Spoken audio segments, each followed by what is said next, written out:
बच्चों, GS analyst channel में आप सभी का स्वागत है। तो बच्चों, कल के लेक्चर में हम लोगों ने पढ़ा था वैद्युत द्विध्रुव के कारण जो कि एक डेरिवेशन थी अच्छी स्थिति की, वो हमने पढ़ी थी। और आज हम लोग पढ़ने वाले वैद्युत द्विध्रुव के कारण उत्पन्न वैद्युत क्षेत्र की तीव्रता की निरक्षीय स्थिति पढ़ेंगे। निरक्षीय स्थिति को हम लोग अनुप्रस्थ स्थिति भी कहते हैं। और ठीक है, ये सेम उसी तरह के, बस थोड़ा सा इसमें चेंजेस रहेंगे। अगर आप वो तैयार कर रहे हैं तो इसको भी आपको तैयार ही करना पड़ेगा, क्योंकि एग्जाम में एक जरूर पूछ लेता है, या तो ये पूछ ले निरक्षी या तो फिर अच्छी पूछ ले। तो चलिए हम लोग शुरू करते हैं वैद्युत द्विध्रुव के कारण।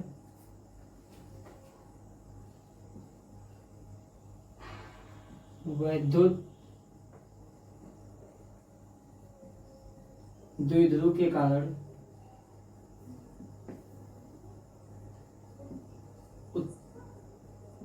उत्पन्न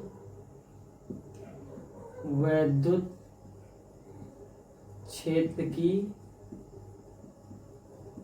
तीव्रता, इसमें से हम लोग पढ़ने वैद्युत क्षेत्र की तीव्रता में निरक्षीय स्थिति। ठीक है, तो इसके लिए सबसे पहले इसका जो चित्र है वो समझना पड़ेगा, क्योंकि जो चित्र सब कुछ उसी में है। तो चित्र समझने के लिए सबसे पहले देखो, इसकी थ्योरी आप ऐसे भी लिख सकते हो। माना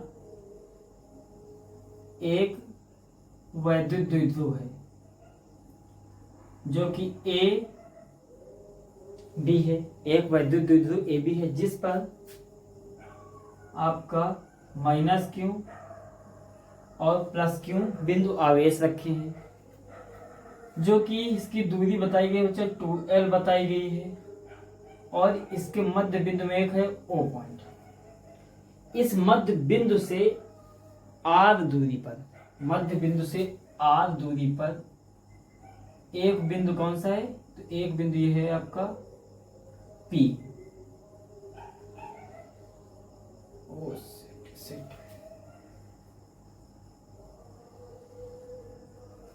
मध्य बिंदु से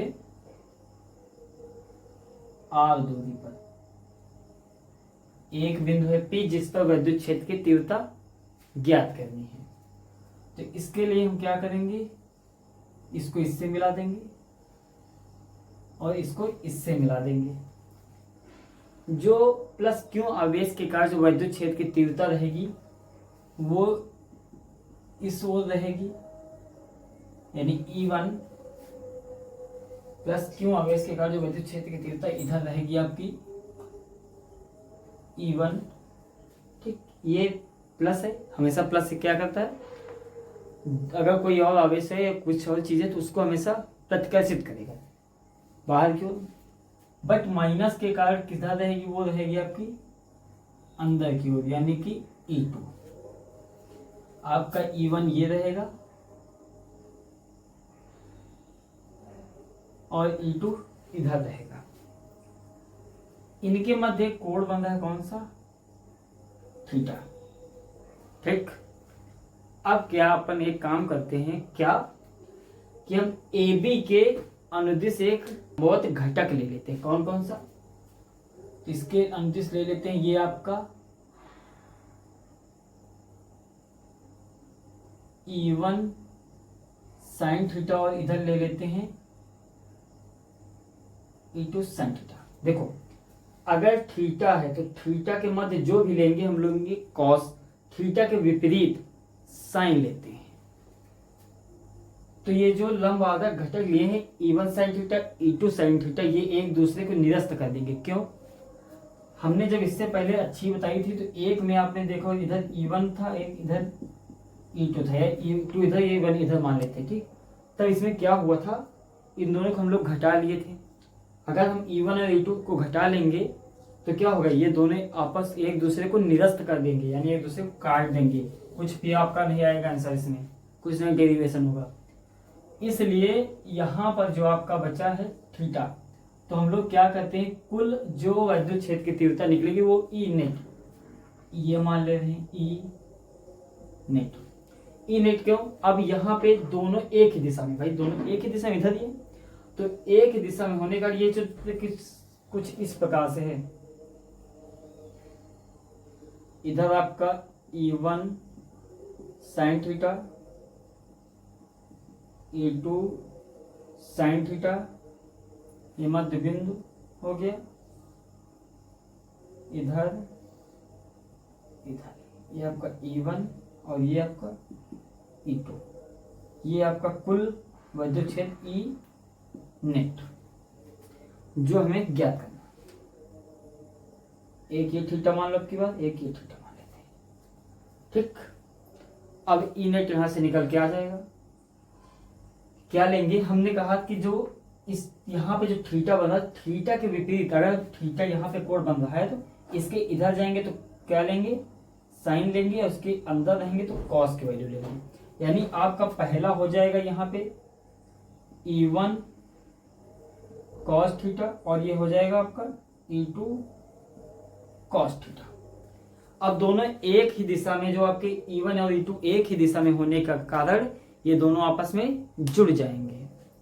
अब इसमें हम लोग अपन एक काम करते हैं, वैद्युत द्विध्रुव की 2L दूरी थी, तो अगर ये 2 है तो ये आपकी L है, तो ये भी क्या होगी आपकी L होगी। ये R है, ये L है, ये वाली कितनी होगी भाई बच्चा, इधर देखो कुछ इस प्रकार से है, ऐसे, ये आपका O बिंदु, ये P बिंदु, ये A बिंदु, ये L है आपके पास, ये R है, तो ये आप पाइथागोरस यहां से लगा दीजिए। पाइथागोरस आप लगाएंगे तो इनमें क्या हो जाएगा, इसमें होगा ये कर्ण का स्क्वायर लंब के स्क्वायर आधार के स्क्वायर के योग के बराबर होता है।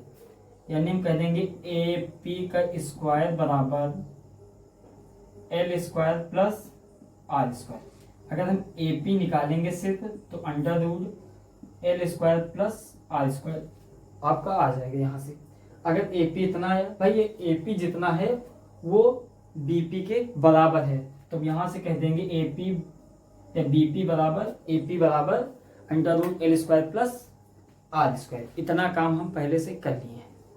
अब यहाँ से हम लोग अपन लोग स्टार्ट करते हैं।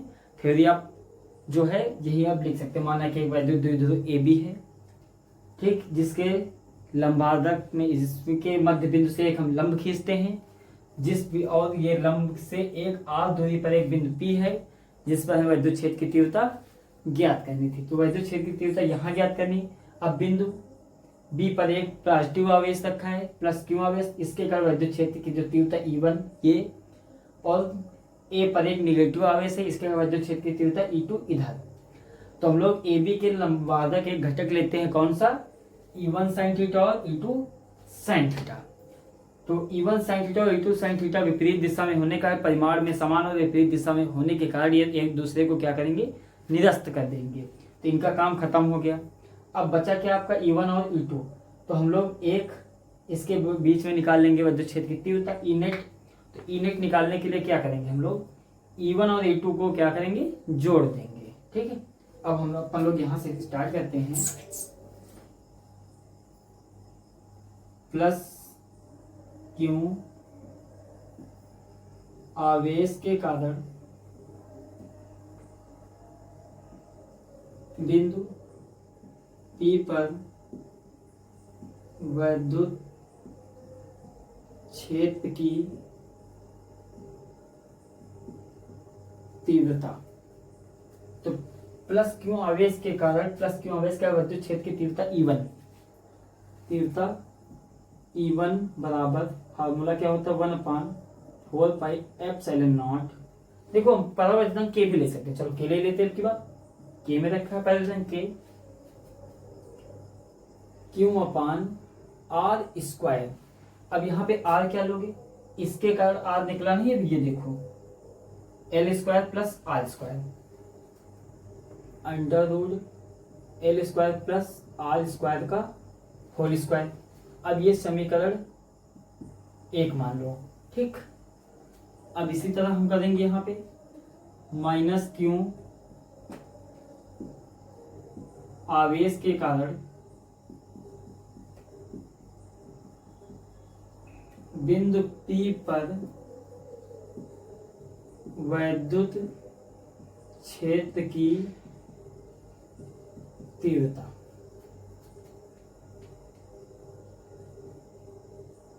ठीक,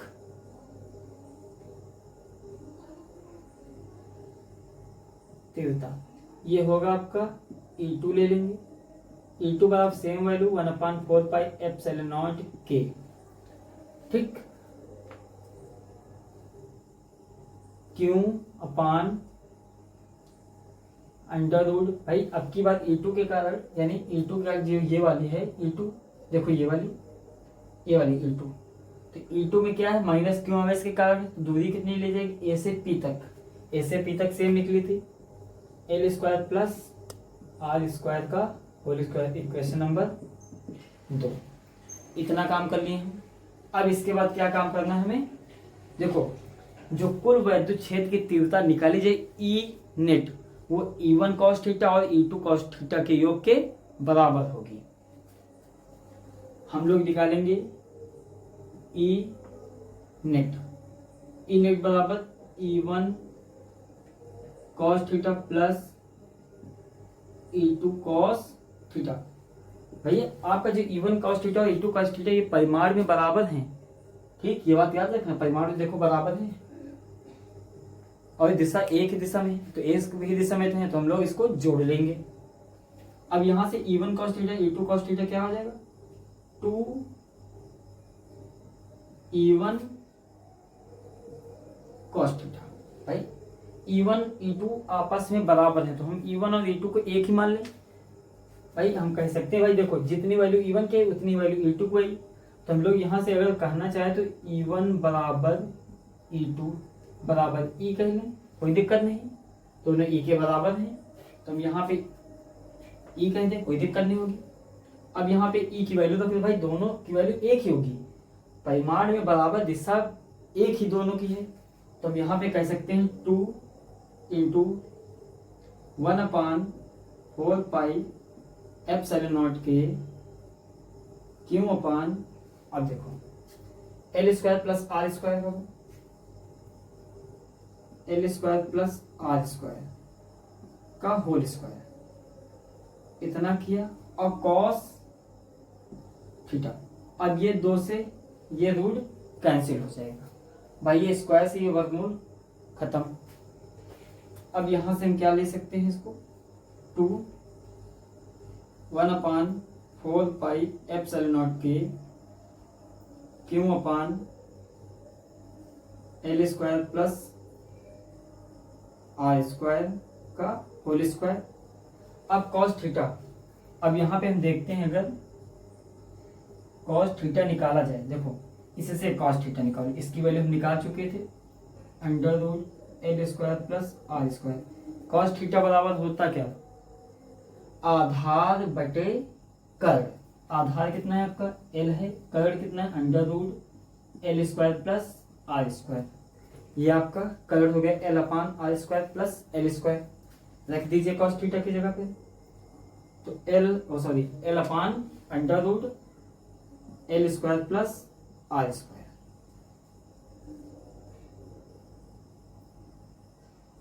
ठीक, इतना काम कर लेंगे।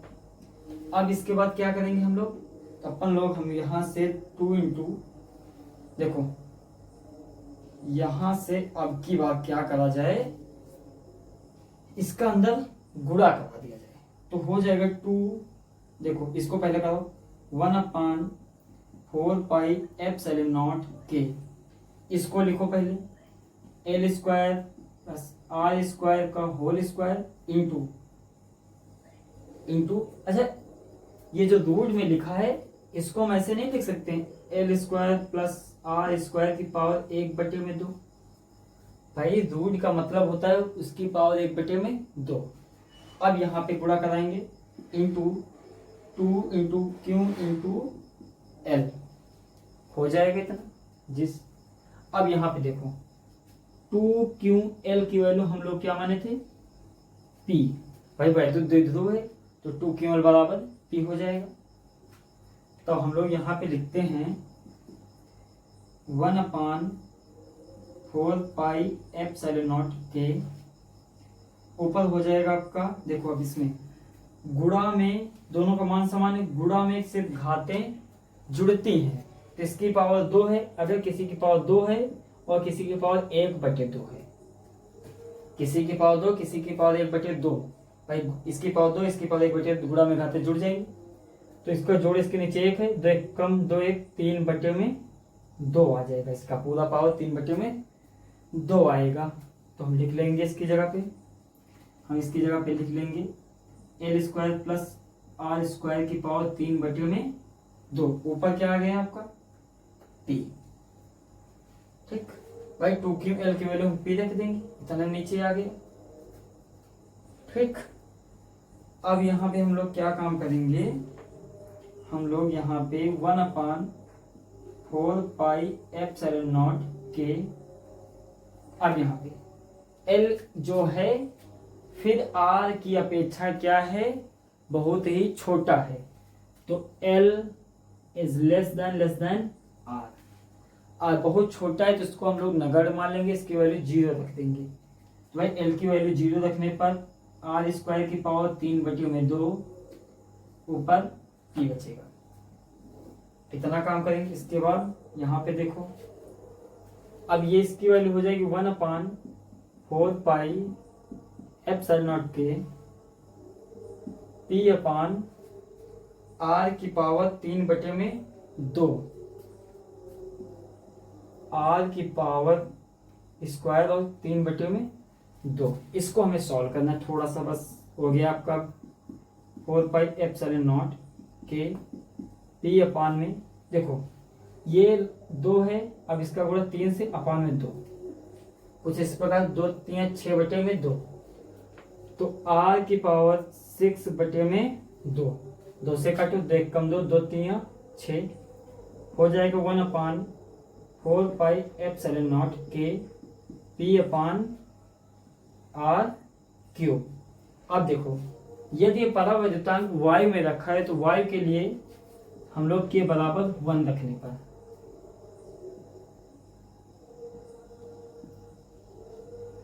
पर तो हो जाएगा ये फाइनल आपका ई नेट बराबर 1/4 पाई एप्सिलॉन नॉट p अपान में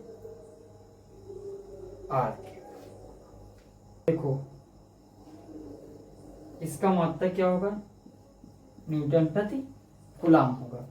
तो आई थिंक आपको ये समझ में आएगा। देखो आसान था ये, 1/4 naught p upon R cube newton प्रति कूलम। इतना सारा जो झंझट करना था सिर्फ एक इतने बड़े सूत्र के लिए। तो आई होप कि वीडियो आपको समझ, वीडियो को लाइक कर दीजिएगा, ठीक है। और मिलते हैं आपको कल किसी दूसरे लेक्चर के साथ, जो कि इंपॉर्टेंट होगा वही बताएंगे हम। ठीक, धन्यवाद।